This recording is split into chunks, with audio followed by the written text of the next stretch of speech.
Merci de choisir BSC TV pour vous informer, fidèles téléspectateurs. Bienvenue à ce journal. L'Assemblée nationale de la 3e législature a ouvert ses portes ce lundi 28 janvier. Une plénière consacrée à l'installation du bureau provisoire que va présider le plus âgé des élus, Gabriel Kungwakumwanza, accompagné de deux plus jeunes élus. Seulement 430 députés nationaux étaient présents à cette plénière au lieu de 485 attendus. Et puis, 3 étudiants et un policier ont trouvé la mort lors des affrontements entre étudiants de l'université de Lubumbashi et les policiers. Ces étudiants revendiquaient le manque d'eau et d'électricité dans le site universitaire, mais aussi le réajustement des frais académiques par le ministre de l'ESU. De ces faits, la présidence de la République a annoncé l'arrestation du chef de la police ayant dirigé l'opération et le ministre de l'ESU doit être entendu. L'actualité, c'est aussi la grève des agents de Transco a eu des lourdes conséquences sur le quotidien des Quinois qui se sont vus obligés de parcourir de longues distances à pied. Nouveau bureau provisoire de l'Assemblée nationale ce lundi 28 janvier 2019 au Palais du Peuple. Cette session extraordinaire, présidée par le secrétaire général de la Chambre basse du Parlement, Jean Gouvolo Koji, a connu la participation des 430 nouveaux députés nationaux élus lors des élections du 30 décembre 2018 et qui ont siégé pour la première fois ce lundi à l'hémicycle du Palais du Peuple. Conformément à l'article 114 de la loi fondamentale, a été installé président du bureau provisoire le plus âgé des députés, à savoir Antoine Gabriel Kungwakumwanza, 80 ans. L'élu de G7 dans la ville de Lubumbashi, dans la province du Haut-Katanga, sera assisté par le plus jeune des élus, à savoir Jackson Aousé Afingoto, 26 ans, élu d'Ioromo dans la province de l'Ituri, mais aussi de Aminata Namasia Bazego, 25 ans, élu de la circonscription de Bambessa dans la province de Baouélé. Le bureau provisoire aura 3 principales missions, à l'occurrence la validation des mandats des députés nationaux nouvellement élus, la rédaction des règlements intérieurs de cette chambre, ainsi que l'organisation de l'élection du bureau définitif, a rappelé son président Gabriel Kungwakumwanza. Deyon Koussou, élu de la circonscription de Matadi dans le Congo central, a promis à ses électeurs de ne jamais les décevoir et a demandé le concours de ses collègues députés provinciaux pour être élu gouverneur du Congo central. Je suis très ému, ce qui est tout à fait normal, d'être là pour la première fois, même si j'ai une modeste expérience de député provincial élu en 2006. Mais ici c'est gigantesque, vous savez, c'est national. Mais comme je l'ai dit à vos collègues, une note particulière, 53 ans après mon père, moi aussi je suis élu député national parce que mon père fut élu en 1967 avec le président Kassabou sur la liste de la Baco. Une autre personnelle aussi, j'ai quitté mes fonctions de vice-gouverneur AI plutôt le 28 janvier 2013. Et aujourd'hui, nous sommes le 28 janvier 2019. Voilà, 6 ans après, jour pour jour, je reviens dans les affaires de l'État par la grande porte. Vous allez le remarquer, le palais du peuple a de grandes portes, donc je suis passé par là. Pour l'installation du bureau définitif, le bureau provisoire va lancer un appel à candidature pour 7 postes. Puis suivra l'organisation de l'élection du bureau définitif. Après le vote, ce sera l'installation du bureau définitif qui va ouvrir la session de mars 2019, prévue le 15 du même mois. Même si cela n'a pas été officiellement annoncé, mais cela y ressemble. Le président de la République a initié un audit des comptes publics en interdisant des engagements et liquidation des dépenses publiques. Ainsi, Félix Tshisekedi réalise une de ses promesses électorales sur l'audit général des comptes publics. À dater du 25 janvier dernier, soit un jour après son investiture, jusqu'à nouvel ordre, le cabinet du président Félix Antoine Tshisekedi a interdit les membres du gouvernement et dirigeants des entreprises, établissements ainsi que des services publics de l'État de recruter et de mettre en place des nouvelles unités. Il en est de même des engagements et liquidations de dépenses publiques autres que celles liées aux charges du personnel et aux frais de fonctionnement. Les cas d'exception sont soumis à l'autorité préalable de son Excellence, Monsieur le Président de la République. À cet effet, une première réunion technique a eu lieu le vendredi dernier dans la soirée à la présidence pour harmoniser les chiffres avec les ministères du budget, des finances et la Banque centrale. Dès que tous les besoins réels et chiffres seront identifiés, un mémo sera présenté au Premier ministre qui le transmettra au Président de la République. Polémique dans les girons de la classe politique congolaise au sujet de la désignation de l'informateur dont la mission est d'identifier la majorité au sein de l'Assemblée nationale, majorité au sein de laquelle doit être désigné le Premier ministre, ce avant même sa nomination par le nouveau président élu.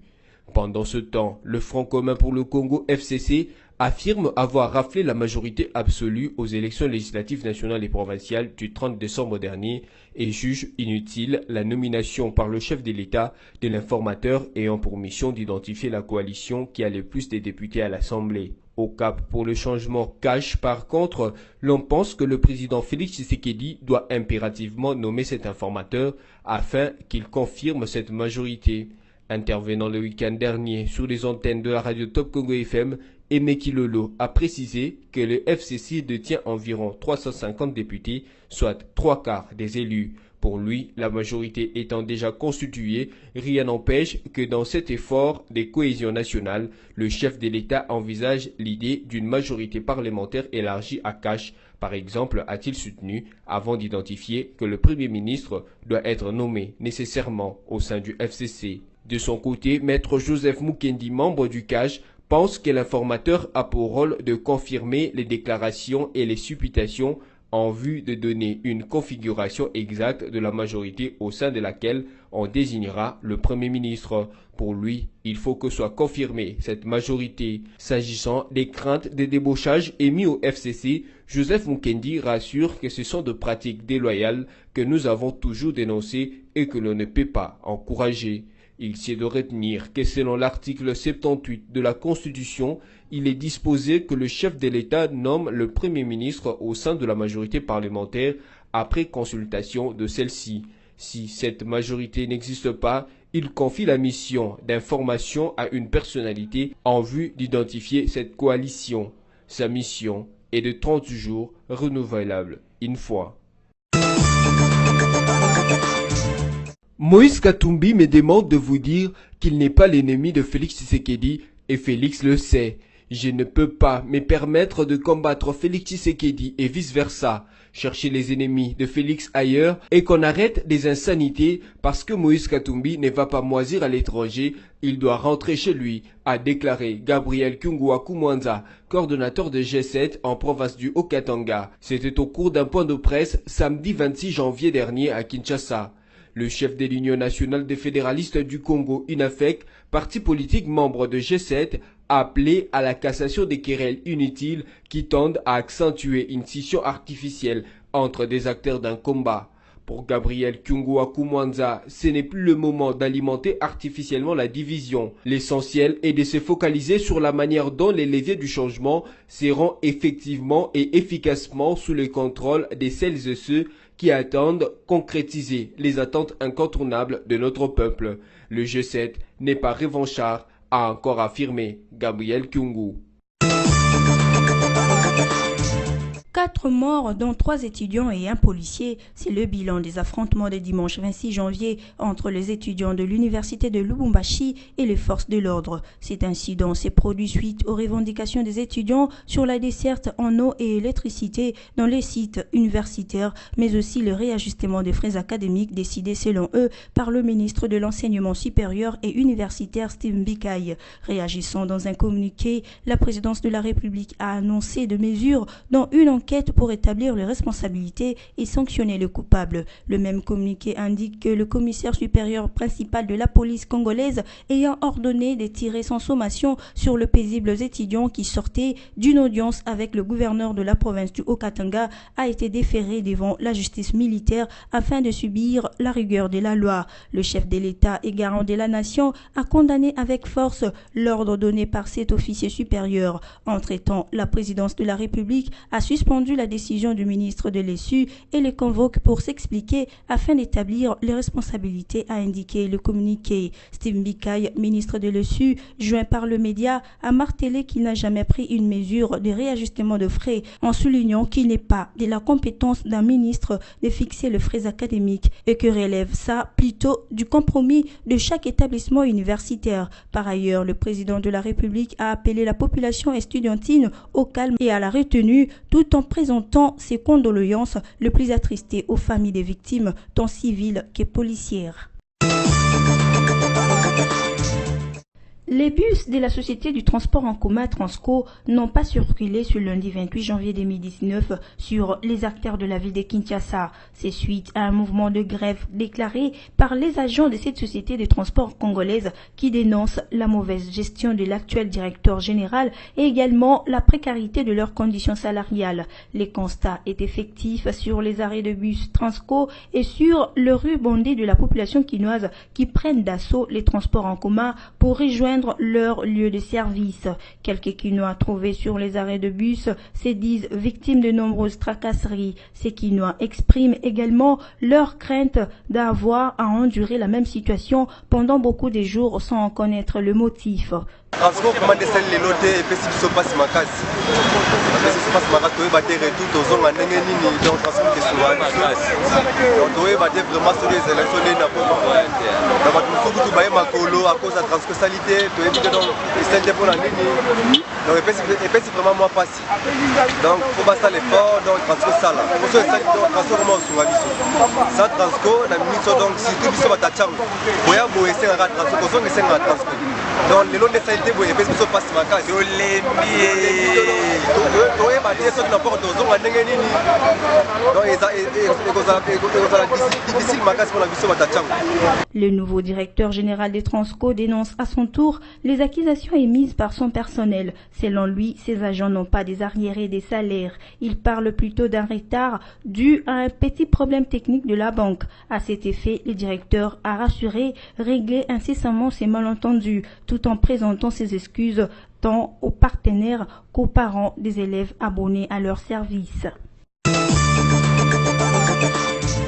600 membres de la milice Kamuna Sampou ont rendu leurs armes aux autorités militaires le vendredi 25 janvier 2019 après l'investiture du nouveau président de la République démocratique du Congo, Félix-Antoine Tshisekedi, à Kananga dans la province du Kasaï central. Les uns se sont dirigés au siège local de l'Union pour la démocratie et le progrès social UDPS et les autres au gouvernorat de la province, accompagnés de la population de conducteurs de motos défilant sur les principales artères de la ville de Kananga. Le peuple a pris le pouvoir, le peuple a pris le pouvoir, chantait-il en Chiluba, avec des armes blanches, machettes, couteaux, amulettes, flèches, bâtons et aussi des armes à feu du type AK-47 et calibre 12. Raphaël Kabeya, superviseur de miliciens sur l'axe Kananga-Bunkonde, appelle ces éléments à la discipline. Pour ces derniers, la guerre a pris fin en déposant ces armes. Nous vivons de la mendicité quand nous retourne notre argent détourné par les différents gouverneurs, déclare un milicien âgé de 15 ans.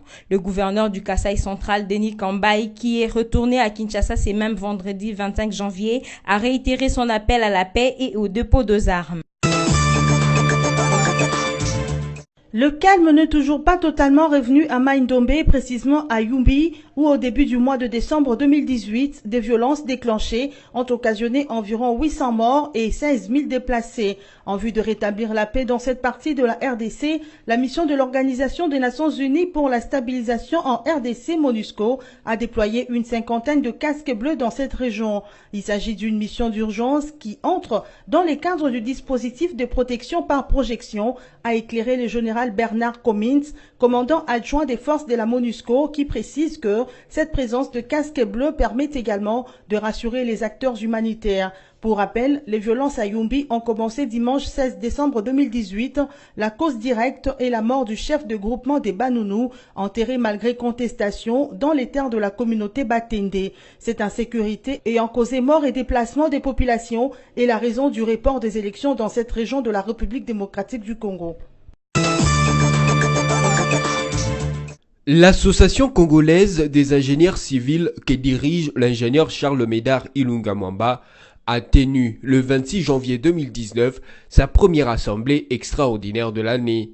Au menu de ces assises, expliquer ce que la Corporation de l'Ordre national des ingénieurs civils promulguée depuis le 13 décembre 2018, mais aussi informer les membres sur la tenue au mois de mars prochain de l'Assemblée générale constitutive de l'Ordre national des ingénieurs civils. Cette Assemblée générale a également été organisée pour que le conseil d'administration mis en place il y a 3 ans fasse le bilan de ce qui a été fait jusqu'à ce jour comme nous l'explique ici le PCA Charles Médard Ilunga. Aujourd'hui, le conseil d'administration mis en place en avril 2016 totalise aujourd'hui 3 années. Et donc aujourd'hui, c'était une assemblée générale extraordinaire de manière à rendre compte de tout ce qui a été fait, le bilan de l'association depuis 3 ans. Et puis le deuxième point, le point le plus important, c'était de pouvoir maintenant restituer à l'ensemble de la profession aujourd'hui les résultats de la création de l'ordre des ingénieurs civils. Et c'est le point le plus important parce que la loi nous oblige à ce que en tout cas 90 jours après le 13 décembre, date de la promulgation de la loi, que nous puissions organiser l'Assemblée générale constitutive. C'est cela donc l'élément important. Aujourd'hui, nous avons sensibilisé les ingénieurs pour qu'ils puissent participer à cette Assemblée générale qui consacre la création de l'Ordre national des ingénieurs civils, qui met l'ingénieur civil devant sa grande responsabilité comme moteur de l'innovation, comme maillon fort de la créativité, de la productivité sur le plan économique et consort. Voilà donc de quoi il a été question aujourd'hui avec l'ensemble des ingénieurs civils. Il s'est dénoté qu'avec l'ordre, les ingénieurs civils de la République démocratique du Congo sont en face d'une grosse responsabilité, celle de surveiller la pratique de leur profession. Il faut aussi que l'ingénieur civil congolais montre en quoi son métier est utile pour le développement du pays, a aussi ajouté Charles Médard Ilunga. Message de félicitations de la communauté congolaise en Namibie au président élu, son Excellence, Monsieur Félix Antoine Tshilombo Tshisekedi. Excellence, Monsieur le Président de la République démocratique du Congo, le peuple congolais vient de vous choisir pour présider à sa destinée. Recevez à cet effet mes félicitations les plus chaleureuses et à travers moi celles de la communauté congolaise en Namibie tout entière. Votre victoire brillante récompense un engagement inlassable au service du peuple congolais. Elle couronne également la première passation pacifique et civilisée de pouvoir depuis l'avènement de notre pays à l'indépendance. Passation dont le souffle et l'élévation viennent de prouver au monde entier la maturité politique grandissante du peuple congolais.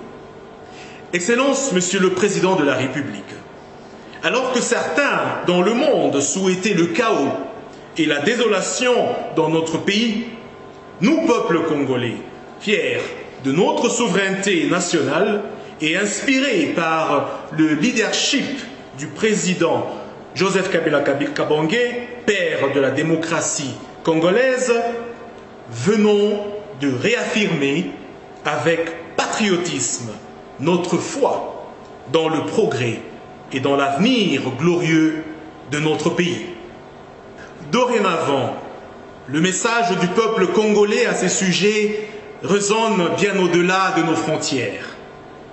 Excellence, Monsieur le Président de la République, le pragmatisme politique qui vous caractérise et votre détermination à vouloir travailler avec toutes les filles et tous les fils de notre grand pays seront de nature à conférer à notre nation les conditions d'une cohésion nationale hautement propice à la sauvegarde de la paix et à la poursuite de la marche vers la modernisation du beau Congo.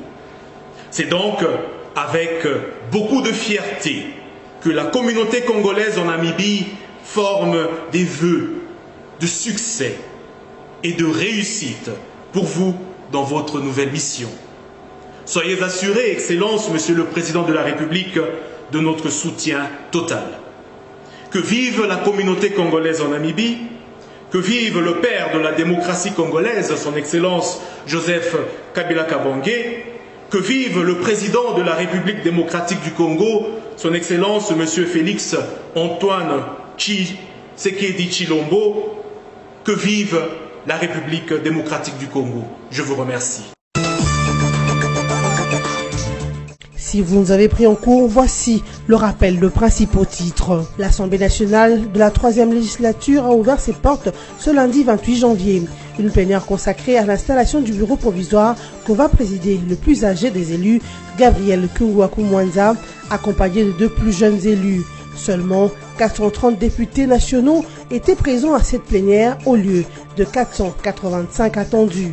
Et puis, 3 étudiants et un policier ont trouvé la mort lors des affrontements entre étudiants de l'université de Lubumbashi et les policiers. Ces étudiants revendiquaient le manque d'eau et d'électricité dans le site universitaire, mais aussi le réajustement des frais académiques par le ministre de l'ESU. De ces faits, la présidence de la République a annoncé l'arrestation du chef de la police ayant dirigé l'opération et le ministre de l'ESU doit être entendu. L'actualité, c'est aussi la grève des agents de Transco a eu des lourdes conséquences sur le quotidien des Quinois qui s'y sont vus obligés de parcourir de longues distances à pied. Fin de ce journal. Merci de nous avoir suivis.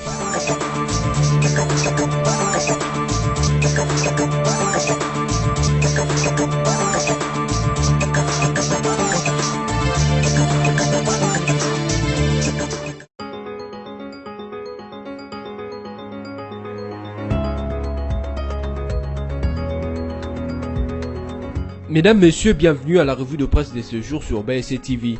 Commençons avec Forum des As qui note en grand titre « Félix Antoine Tshisekedi annonce ses couleurs ». On en sait plus sur la composition du cabinet du nouveau président congolais.